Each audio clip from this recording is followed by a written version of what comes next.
City Science taldea dugu miteko Media Laben barruan, eta hor, hirietarako ereduak lantzen ari gara, eta batez ere, ari gara, karbono emisio baxuak izango dituzten hirien ereduak lantzen, eta aldi berean, hiri horiek indartsuak izan beharko dute errendimendu sozial eta ekonomikoaren ikuspegitik noizki. Eta horri deitzen diogu hiri ekintzaile.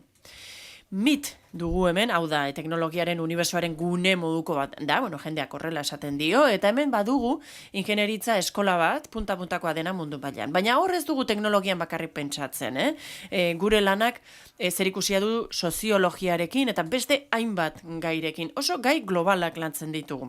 Hemen, adibidez, zer ikusten dugu? Hau da, adimen artifizialeko zentrua MITen, eta hortxe lanean jarduten dute ingeniariek, hau da Media Lab. Eraikin hau oso razionala da, eta hortxe lan egiten dugu ingeniari eroenek, horrela esan ohi dugu guk. Tira, zer gehiago? Hemen? Hainbat laborategi ditugu, lab deitzen diegu, eta Media Lab horretan hainbat laborategi daude. Biomekatronikarekin lan egiten dugu besteak beste, laborategi batean, gailu medikoekin edo medikuntzako gailuekin. Adibidez, hor, lan egiten dugu, adibidez, eskolatik hasita adinez nagusi garen erarte, medikuntza gailu hauek erabili ahal izan ditzagun, ezta? Adibidez, edizio genikoa, adibidez, CRISPR bezalako gailuak eta gai desberdinak lantzen ditugu, eta City Science da gure izena, eredu berriak dira, ikuspegi zientifiko batetik, hirietarako lan egiten dugu. Ikuste ezagun zein den historia, hirien historia. Duela milaka urte sortu ziren, komunitate trinkoak ziren. Bertan egiten zuen jendeak lan, bertan jaten zuen jendeak, eta hor konsumo hori tokian tokikoa izan da, eredu hori hor egon da, milaka urtetan zehar, eta eskema antzekoa izan da beti. Hau da, Mesopotamiako hiri bat, harresiz inguratua, oso trinkoa, oso densoa, hiri barrene alde horretan, eta hemen leku batetik bestera hiri barrenean 15 minututan iritsiko ziren, adibidez Parisen ere eredu berbera dugu. Gero, hiriak zabalduz eta edatuz joan ziren, hazi egin ziren, hainbat auzo sortu ziren hirietan, hiri horiek aldi berean ere nahiko trinkoak ziren, hau da Pariseko eredua eta bere aldiriak, ezta? Zer gertatu da? Bide horretan ziarri, ibilbide horretan, 1880an, hasi zen lehen mugikortasunaren iraultza. Hor, tranbiak zeuden hirietan, hiriak hasi egin ziren, handitu egin ziren. Hemen, hau Bartzelona da, 1800 urtean, oso hiri densoa, kaleak bete-beteak zituen, hau 50 urte beranduago Bostonen. Eta hemen ikusten dugu autoek kolonizatu egin dutela hiria. Hiria ez da dagoeneko pertsonen hiria, baizik eta makinen hiria da. Eta orain, poliki-poliki ari gara gure garaira iristen, ezta? Eta hau da, hemen goaz poliki-poliki mugikortasunaren bigarren iraultza batera. Beijing-eko irudiak dira hauek. Eta hau ez da eguneko unerik txarrena, trafikoan. Tira, orain, ari gara mugikortasunaren 3. iraultzara iristen. Eta hor, zentratzen ari gara komunitatean. Komunitatearen eskala aztertzen ari gara mugikortasunaren ikuspegitik. Eta prozesu horretan, ikusi behar duguna da, nola egin aurre erronkei, bai, adibidez, ekitatea nola lortu, klima aldaketaren aurka nola borrokatu, hainbat eta hainbat aldaketa bultzatu behar ditugu, eta hori komunitate baino ezin dezakegu lortu. Hartara, planeta hau komunitate sare bat izango da, adibidez, hiri sare bat izango da, eta hiri bakoitza, alaber, beste hiriekin harremanetan egongo da planeta baten barruan, ezta? Beraz, hor, eskala guztiak aztertu behar ditugu. Hasteko, pertsonatik hasita, hau da, normanakotik hasita, maila nazionalera, maila internazionalera, planetaraino. Ahalegin gehienak orain arte gobernuek egin dituzte, hau da, zergen bitartez, finantza laguntzen bitartez, goitik beherako ekintza izan da, baina geroz eta gehiago zentratu behar dugu oso lokalak diren behetik gorako soluzioetan, pertsonetatik eta komunitateetatik abiatuta lan egin behar dugu. Hori oso garrantzitsua da. Munduko emisio guztien 70% hirietan egiten da. Klimaldaketa ez dugu konponduko komunitate eta hirietan zentratzen ez baldin bagara. Populazioaren hazkundean 80% hirietan gertatzen da gaur egun, batez ere oso informalak diren asentamenduetan, eta leku horietan ez da egongo modurik azpiegitura normalak edo arruntak erabiltzeko oro har. Gainera, hirietan sortuko da aberastasunaren 80%, eta berrikuntza ia guztia leku horietan gertatuko da, hau da, hirietan hain zuzen ere. Eta horregatik oso soluzio lokalak behar ditugu, tokian tokikoak. Hiperlokal deitzen zaie soluzio hoiei. Horregatik City Science ari gara lantzen, hirien zientzia gure MIT erakundean, eta hor ari gara dagoeneko hainbat ideia, hainbat ezagutza kontrastatzen gaur egungo ikuspegiarekin. Eta bigarrenik eraldakuntzaz ari gara. Eraldakuntzaren gainean ari gara hausnarketa egiten, politika publikoetan besteak beste. Hirugarrenik hurrengo urratsa zein da predikzioa, aurre ikuspena, ideiak oso ongi daude, baina noski gero simulazio ereduak sortu behar ditugu ikusteko zer nolako inpaktua izango duen lan horrek komunitatean eta planetan azken batean. Laugarren urratsa zein da? Batasuna, konsensoa, ongi dago ideiak edukitzea, frogatzea ongi funtzionatuko dutela, baina komunitatea ez baldin badago elkartuta eta ez baldin badago ideia bateratu bat, orduan ekintzak ez dira gertatuko. Eta amaitzeko azkenean gobernantza landu beharra dugu. Horrek esan nahi du politika publikoak behar ditugula, ilustratuak izango direnak eta irtenbide iraunkorrak bultzatuko dituzten politika behar ditugula. Hemen zer ikusten dugu, lehen ahalegin bat da, hau da klima aldaketaren eredu bat sortzeko egin den lehen saiakera bat, panel moduko bat dugu hemen, hau Luisek landuko du gero sakonkiago. Hemen interbentzioak behar ditugu tokian tokiko mailan, funtsean. Hemendik aurrera hainbat eszenatoki ikusi ditzakegu, ikusteko zer nolako inpaktu izango duen maila globalean, arau jakin batek adibidez, karbono isurketetan edo rendimendu sozialari dagokionez. Ikus ditzagun esku hartze lokalak, zertan dihar dugu orain guk. Adibidez, ibilgailu elektrikoen portzentajea. Jendea benetan arreta askoari da eskaintzen kontu honi.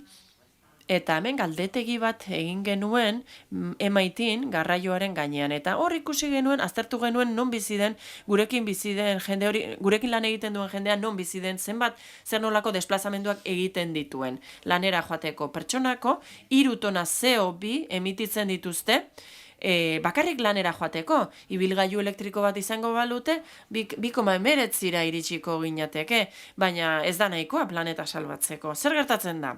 Gertuago biziko bagina, MIT-dik, gure kasuan, orduan 0,50 jetxiko ginake, 0,50 tona pertsonako, beraz hor, asko jeistea lortuko genuke, 6 aldiz jeitsiko genuke isurketa. Beraz, ibilgailu bat erabili behar dugu, hori bai, hori dagoeneko bada, inpaktu bat. Baina pentsa dezagun adibidez, ibilgailu elektrikoak ditugu, eta hor CO2 emisioaren murrizketa lortzen da. Baina ibilgailu guztiak elektrikoak balira ere, hor 150 megabatio orduko, 250 megabatio izango genituzke orduko 250ko murrizketa izango genuke. Eta beraz guk eredu bat lortu du, eraiki dugu MIT-en, gure erakundean, eta hor erakutsi dugu zer nolako lekuetan jarri ahal izango genituzken etxe bizitzak.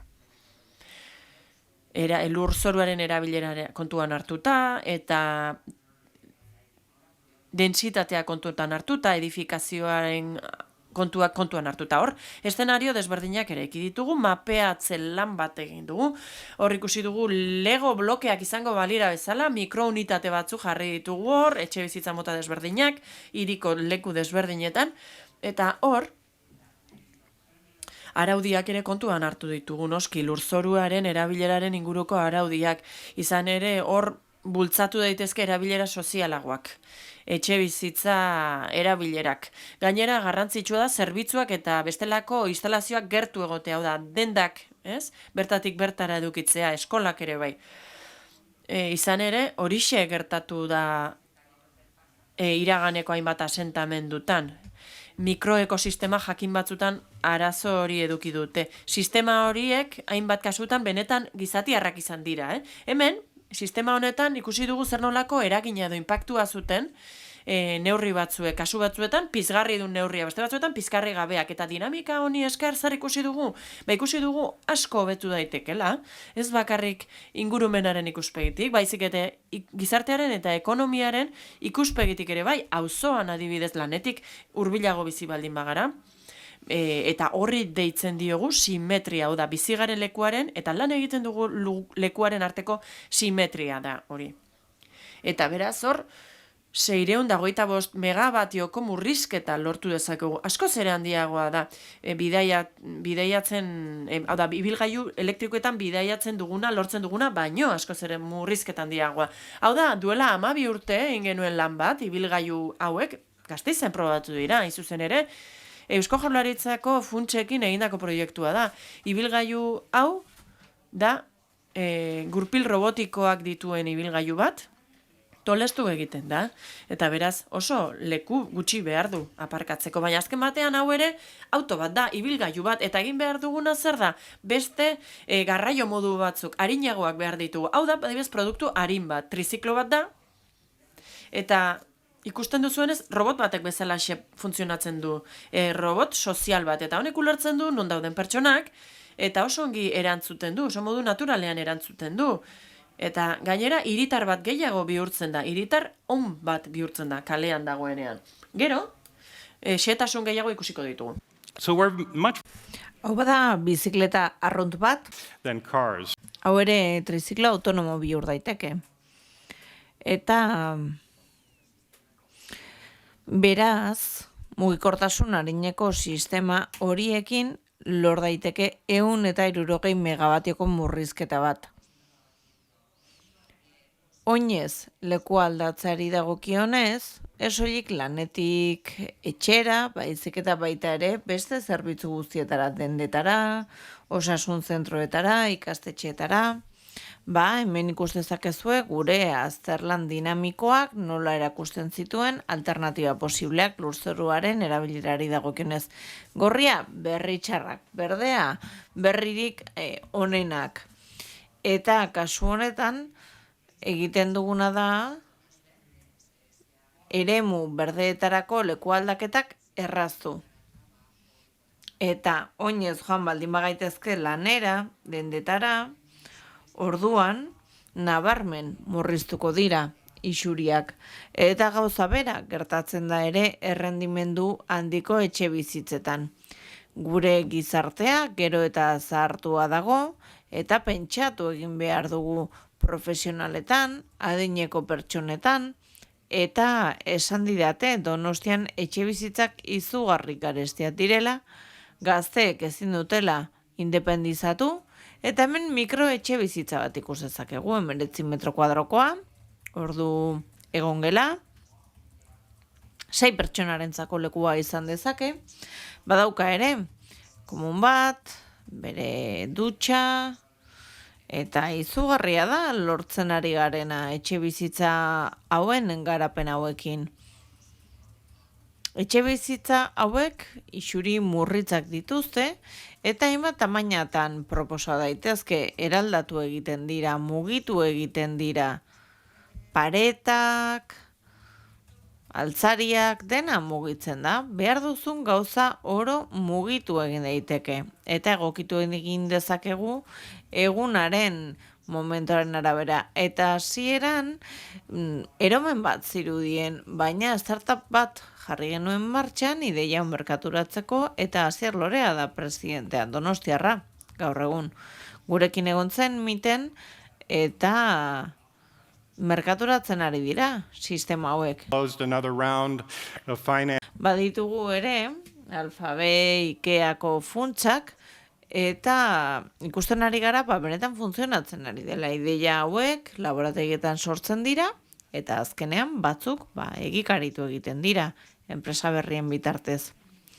Errendimendu handiko etxe bizitza hauek edukitzeak hirietan esan nahi du eraikitzeko orduan dentsitate handiagoz eraiki dezakegula, horrek ekarriko du etxe bizitza merkeagoak izatea eta ondorioz hobetu egingo litzateke alderdi ekonomikoa, soziala eta baita ere ekologikoa. Eta hemen ikus dezakegu hiriko baratze bat. Hainbat ideia testatu ditugu eta badakigu Asian enpresa askok robotika erabiltzen dutela, era horrelako ekoizpenak egiteko elikagaiak produzitzen ari dira hirietan, eta honek eragiten duena da hornidurakatea asko simplifikatzea. Eta horrez gain, modelizatzen ari gara CO2 isuriak eta baita ere ikus dezakegu nola hobetu daiteken errendimendua eta nola hobetu arlo soziala, ekonomikoa, ekologikoa modu holistiko batean. Hori da oso labur esan da. Eskerrik asko zuen arreta.